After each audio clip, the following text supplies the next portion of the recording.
everyone. Today we are talking about section 1.4, which is applications of functions to economics. This should be a little bit shorter of a lecture today, and I would like to apologize for the obnoxious clicking in the last video. I think I have rectified the situation, so we won't have to deal with that any longer. Alright, so the first thing we're going to talk about is the cost function. Alright, so we're going to look at a lot of functions that may be useful for those who are decision makers in some sort of company, firm, industry. Alright, and first of those is the cost function, and we label this as C of Q, alright, where Q is the quantity. Alright, so we have the cost that it takes to produce some quantity of goods or services. Alright, so this is the cost.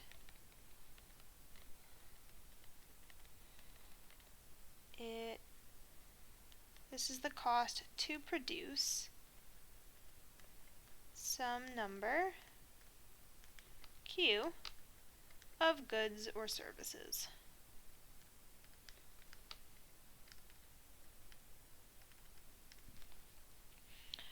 Alright, and sometimes a company has multiple types of costs. Multiple types of costs. Alright, so we can have the fixed costs, or the variable costs. Alright, so a fixed cost, an example of a fixed cost would be some sort of startup costs.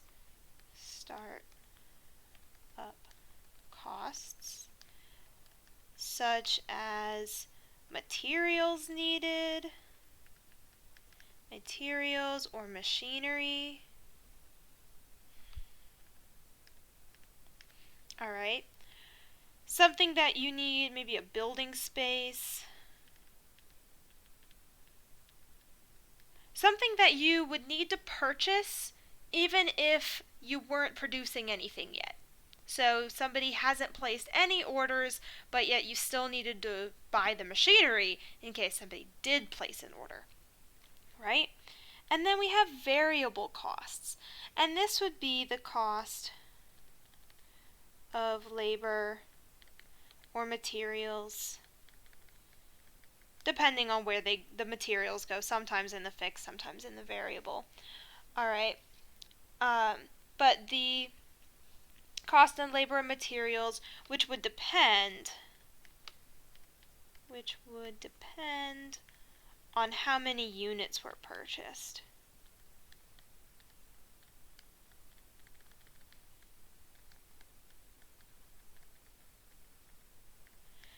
Alright, so you wouldn't need 10 yards of fabric to produce one shirt, okay, but so you would only need maybe 1 yard of fabric, depending on what you were making.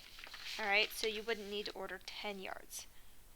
Alright, so that's where we have our fixed costs and our variable costs, and together they make up our total cost. So total costs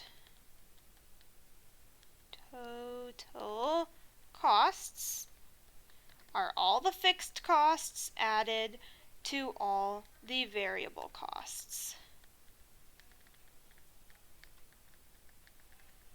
Okay? Few more comments before we jump into our first example. The variable cost to produce one additional unit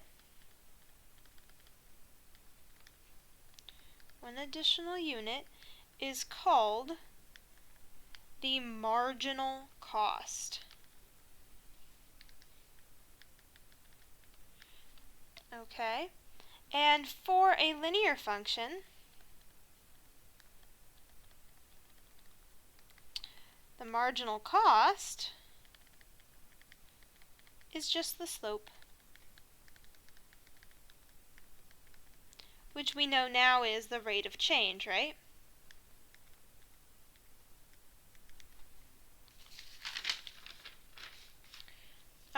so we now have all of the information we need to jump to our first example. So we have goods are us. Some store has a cost function of C of Q is equal to 9,876 plus 0.5 Q, and that will tell us how much it costs to produce Q number of goods. And we are asked what is their fixed cost and what is their variable cost. Okay, well, our fixed cost, if we remember our discussion just a moment before, is the amount of money spent without even producing goods.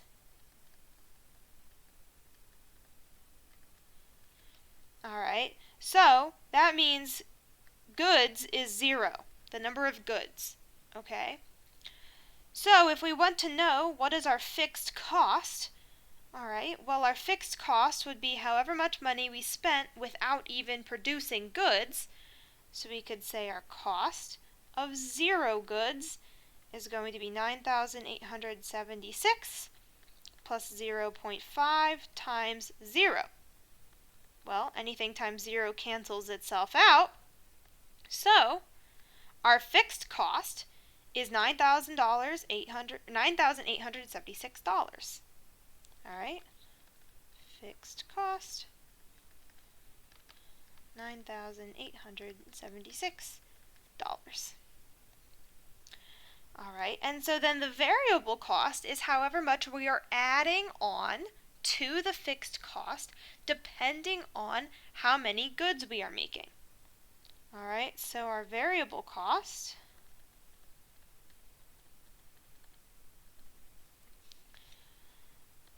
is what we are adding to the fixed cost depending on how many units. Or I'm going to say, instead of depending, I'm going to say the fixed cost, or the variable cost is what we're adding to the fixed cost. I'm going to say per unit. Okay? So our variable cost is this slope, right? It is our 0.5. So really, if it's in dollars, this is 50 cents. Okay, per unit is our variable cost.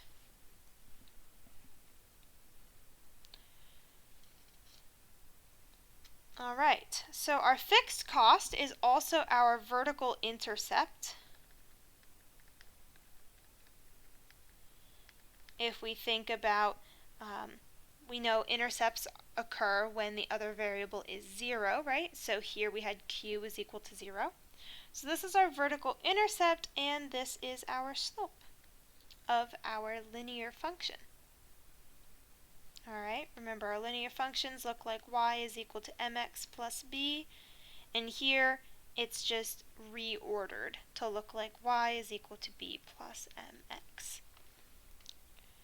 All right, next we have the revenue function, and we label this R of Q, and Q is still the quantity of goods or services. And the revenue function, this gives the total revenue received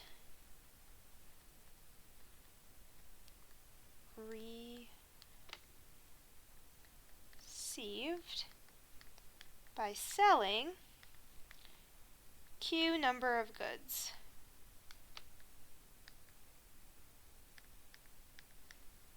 Okay, so revenue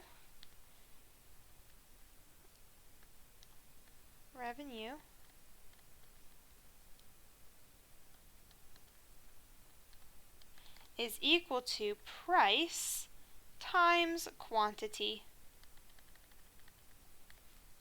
So it's the total amount of money that the company will be receiving for how many goods they have sold. So this, we just simplify this by writing R of Q is equal to the price times Q, the quantity. All right. So a company makes money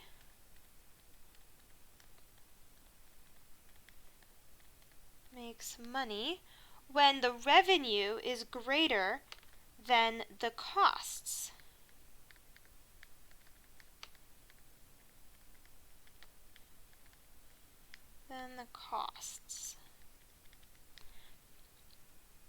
All right, so that's important to note, is that a company makes money when the revenue is greater than the costs. All right, the amount of money that the company actually earns after they pay all of their bills, well, that is the profit function.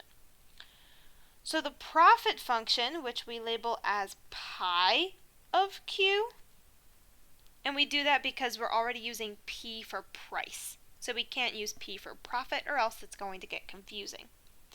Okay, so the profit function is how much money the company gets to keep after paying all costs. All right, you can think of costs as bills. So you earn a check for $1,000 every month, but you don't actually get to keep all that $1,000 because you need to pay $500 for rent, $200 for utilities, so on and so forth, and so maybe you're only profiting $150 on a small scale. We're talking companies here, right? So profit is the revenue. So that's the total amount of money that a company makes in general minus the costs. All right, minus how much they have to spend gives us the profit. So this is our pi is equal to revenue minus cost. All right, and I'll make another little note. Profit is not the same as revenue. All right, unless you have zero costs, so you don't have to pay for any materials, you don't have to pay anybody for their labor. So unless you have zero costs, then profit is not the same as revenue.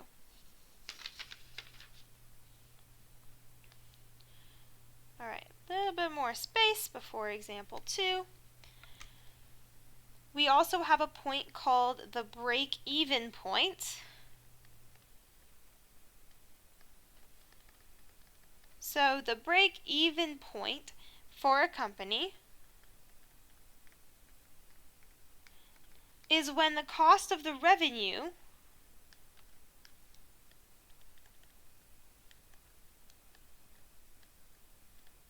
is the same as when the cost and the revenue are the same. All right. In other words, when the profit is equal to 0. So if the revenue and the cost are the same, when you subtract one from the other, you're going to end up with 0 profit. All right, so that's called the break-even point, when the profit is $0. We also have the marginal revenue, and that is the change in revenue per unit, and the marginal cost, well, that is just the change in cost per unit. Okay, so moving on to example 2. We have Ted who wants to start up a lawn care business, and it will cost him $12,000 to buy all the lawn equipment that he will need. And an average of $4 per job in gas and maintenance. All right. Ted is planning to charge $50 per job.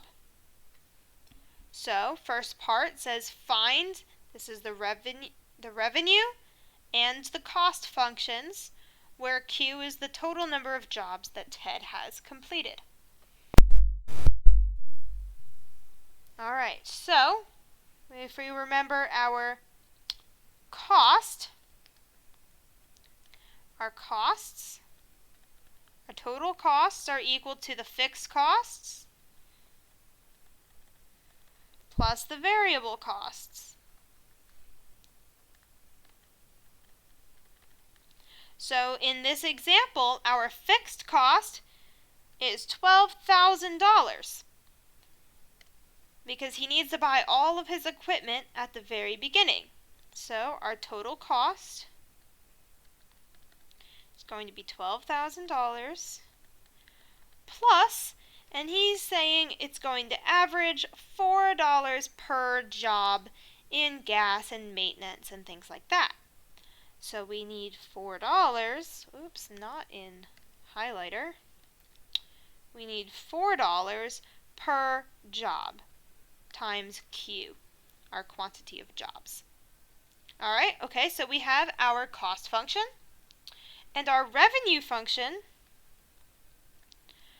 Well, that's just the total amount of money that Ted will receive per job, and he's going to charge $50 per job.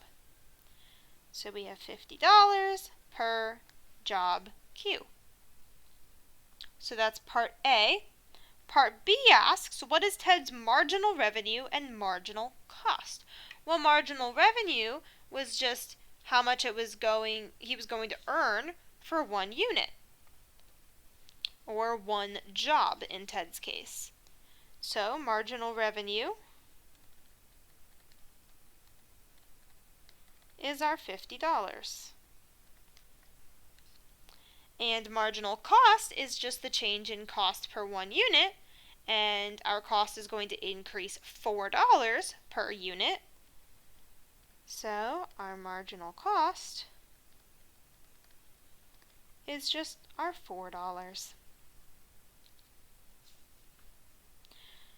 Part C asks us to write a formula for the profit, pi of Q, after completing Q number of jobs. And so we know that pi of Q, well, that's our revenue minus our cost, right?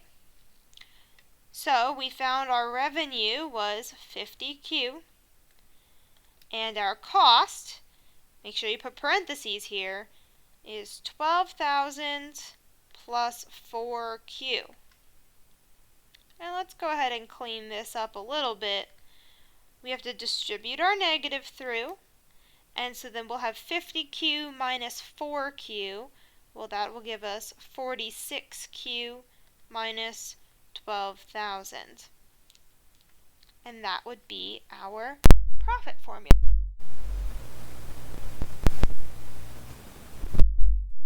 So our marginal profit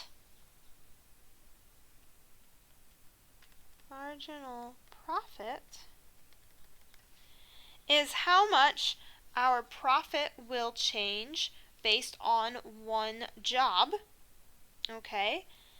And that is going to be our slope in our profit function, which was 46 above.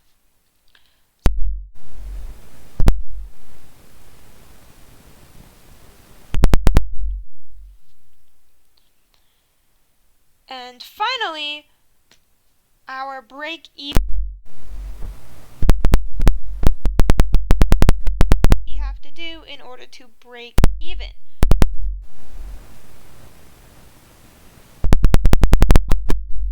Because our profit is 0, right? So $50 per job, and our cost, which was $12,000 plus $4 per job, we want to solve for Q, which was the number of jobs. So we subtract 4 from both sides, get 46. Q is equal to 12,000. So we get Q is equal to 12,000 divided by 6. My calculator says 87.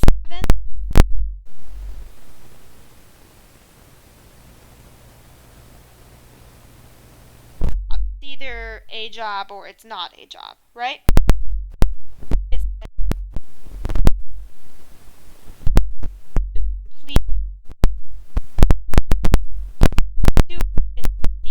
So we're going to round up.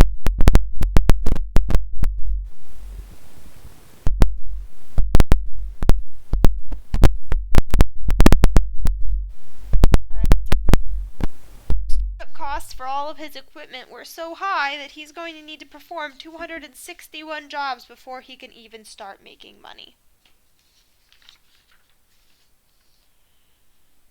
Alright, example number 3. The startup of her online business selling paintings has to pay a $12 fee for her domain.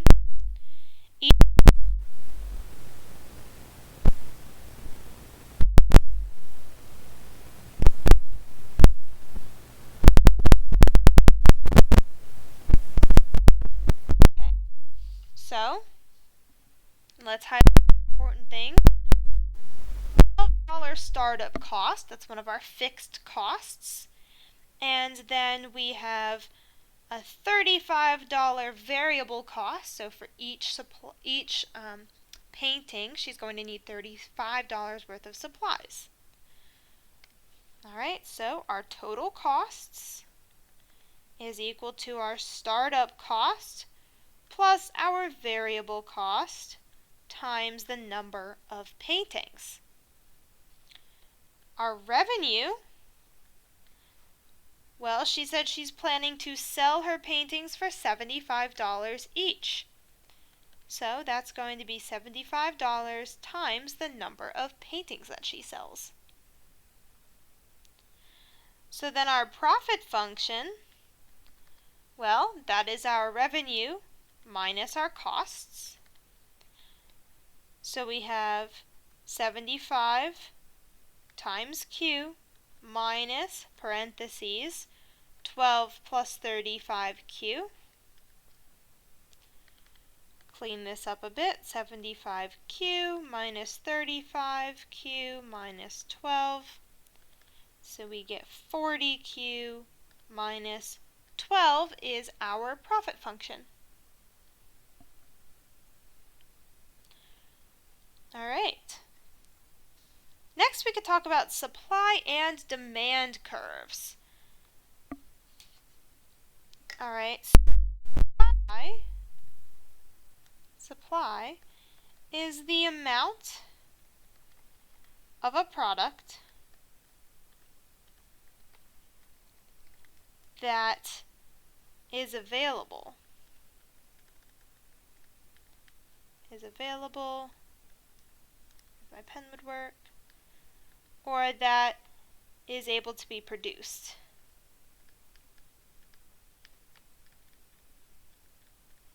Okay, and demand is the desire for that product. Desire to purchase. Because wanting something and then going out and buying it, two different things. So the desire to purchase the product. Alright, and we normally see them on graphs where we have the number of products, so the quantity, as our horizontal axis, and our price on our vertical axis. Alright, so again, quantity and price, and this will be our supply and demand. Alright, so usually we start at some fixed point of supply, and as quantity increases, we go like this. And for demand, it could look something like this. Alright. So when the price is really high, the quantity that people want to buy is not as much. Alright. So then we could put them on top of each other. So we have supply and demand. And I'll do them in different colors. So we have supply. Oops, that wasn't a color. We have supply in purple. And I will do green for demand. So this point right here in the middle where they cross, that is called the equilibrium point.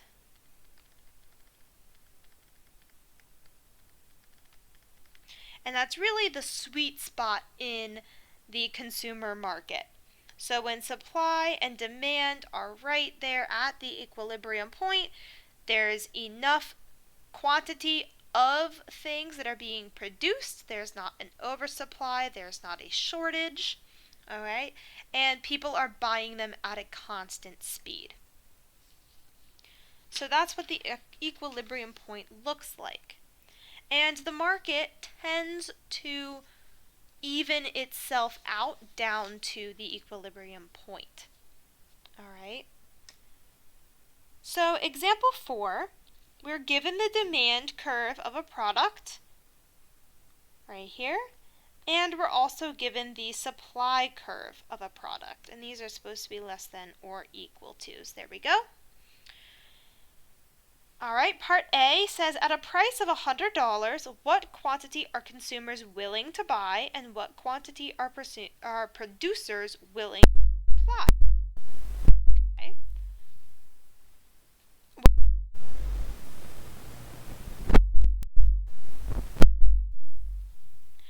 So the demand curve is given by this Q is equal to 120,000 minus 500 times P, where P is our price.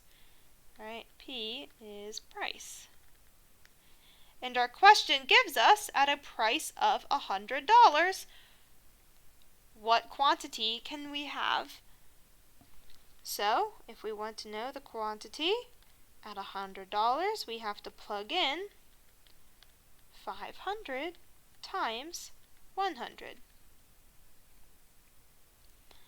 Alright, so the quantity is 120,000 minus 50,000, and so quantity is 70,000. So the demand curve says that consumers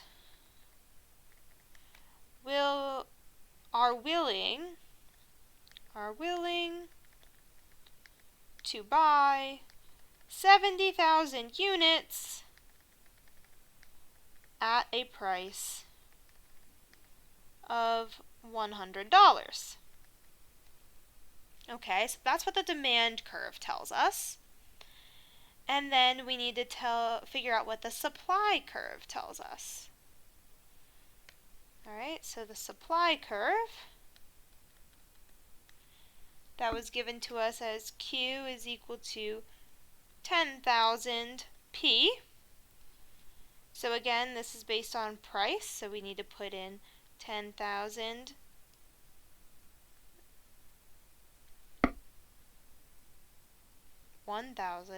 1,000 times our price, which is 100, and then that will make that 100,000.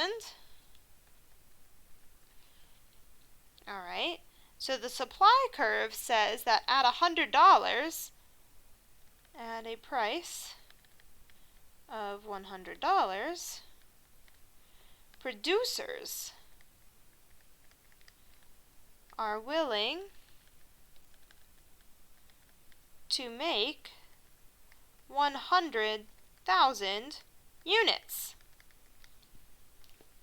So the last part of this question was, will the market push prices up or down? And so based on consumers are only willing to buy 70,000 at this price, but producers are willing to make 100,000. So that means they're going to have almost 30,000 leftover units, and companies don't like to have surplus. They like to sell all of their product. So the market will most likely push the price down in order to sell more units. Okay? So part B asks us to find the equilibrium price and quantity and then determine if our new answer supports our observation we just made about our price going down. Okay, so the equilibrium price, that occurs when the demand is equal to the supply. That's when our equilibrium price or equilibrium point occurs. And so we need to go ahead and set our demand function equal to our supply function. And then we need to go ahead and solve for our price. So we're going to add 500p to both sides. So we have 120,000 is equal to 1,500p. And then divide by 1,500 to get p is equal to 80. Okay, so this is the price is $80, and this is the equilibrium price. I'll say equilibrium price. Equilibrium price is $80. But we were also asked to find the equilibrium quantity, which means we can take either the demand curve or the supply curve and just plug the price into it. So I'm going to take the supply curve because it's a little bit less calculations. So we just have 1,000 times 80, and we get 80,000 units. Okay, so our price being at $80, the first part of the problem gave us a price of $100. Alright, and we had too much supply for how much demand that we had. When our supply equals our demand, supply and demand, oops, dropping pens, we're at our equilibrium point. So before we had too much supply, we were somewhere over here. And we said, hey, our price needs to go down in order for us to sell more units. Well, sure enough, if this was $100, our equilibrium point is $80. Alright, so this price supports our claim that the market will push the price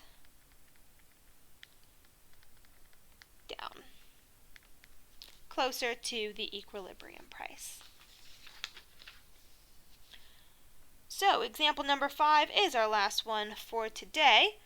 And now we're going to talk about a budget constraint. So sometimes you don't have unlimited funds, you have a budget you need to stick to, and companies deal with that a lot of the time. So this company has a total budget of $500,000, and it plans to spend it on raw materials and personnel. So the company uses M number of units of raw materials, and they cost $100 per unit, and hires R employees at a cost of $20,000 per employee. So, part A asks, what is the equation for the company's budget constraint? And so we need to write out a few things. So, M units of material at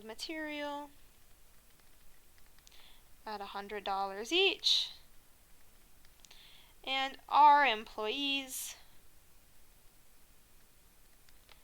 at $20,000 each. All right, and basically, when we are asked to find a budget constraint function, we're asked to put together an equation that gives us a total of spending $50,000, or $500,000, missing a zero there.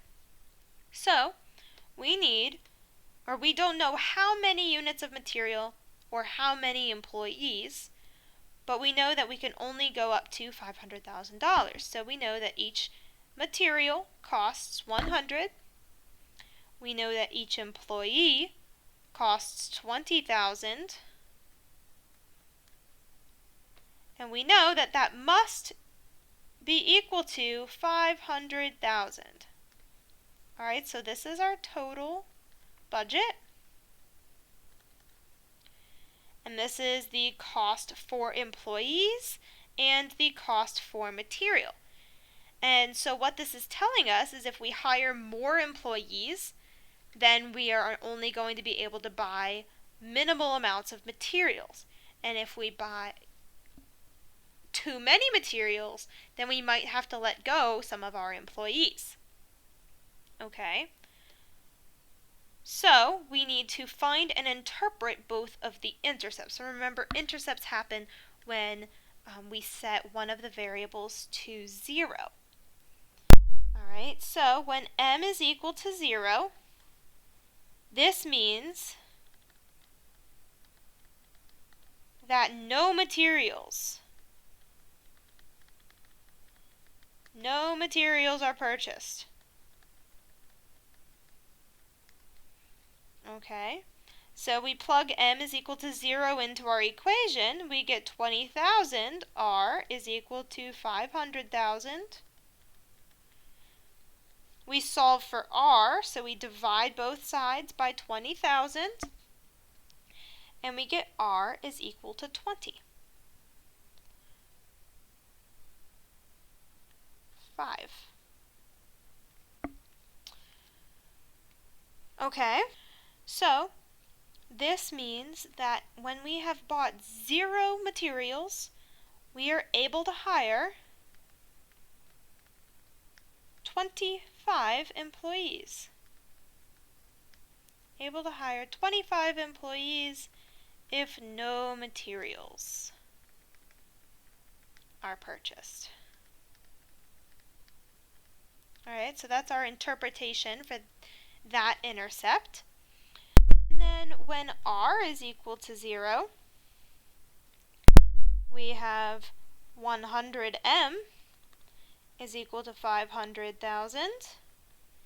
Divide both sides by 100, so we just have m is equal to 5,000. Okay, so this says that if the company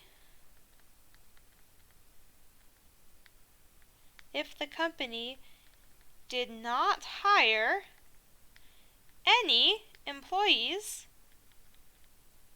so that's R is equal to 0, then 500 or 5,000 units of material could be purchased.